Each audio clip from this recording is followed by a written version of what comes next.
নগাঁৱৰ কচুৱাত ইছলাম ধৰ্মাৱলম্বী লোকৰ তিনিদিনীয়া ইস্তেমা সমাপ্ত। নগাঁও জিলাৰ কচুৱাত তিনিদিনীয়াকৈ অনুষ্ঠিত হোৱা ইছলাম ধৰ্মাৱলম্বী লোকসকলৰ বিশাল ইস্তেমাৰ আজি সমাপ্ত হয়। নগাঁও, হোজাই, কাৰ্বি আংলং আৰু উত্তৰ কাছাৰ জিলাৰ উদ্যোগত অনুষ্ঠিত হোৱা এই বিশাল ইস্তেমাখনত প্ৰায় 2 মাহ ধৰি হাজাৰ হাজাৰ লোকৰ শ্ৰমদান কৰি বিশাল মণ্ডপ তৈয়াৰ কৰাকে ধৰি আটক ধুনীয়াকৈ সজাই তুলিছিল। প্ৰথম দিনাৰ পৰাই ইস্তেমাস্থলীত ইছলাম ধৰ্মাৱলম্বী ধৰ্মপ্ৰাণ লোকৰ যথেষ্ট ভিৰ পৰিলক্ষিত হৈছিল। আজি অন্তিম দিনা প্ৰায় 10 লাখতকৈও অধিক লোকৰ সমাগম হোৱা বুলিও জানিবলৈ দিয়ে উদ্যোক্তাসকলে।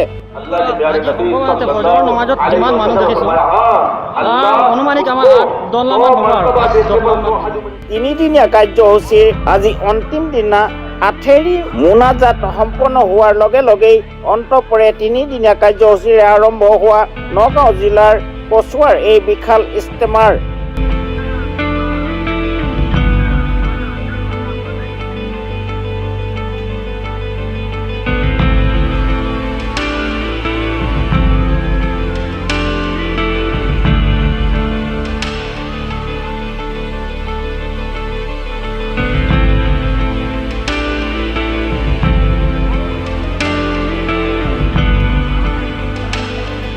জুৰিয়াৰ পৰা দিলৱাৰ হুছেইনৰ ৰিপৰ্ট, পাব্লিক নিউজ টাইম।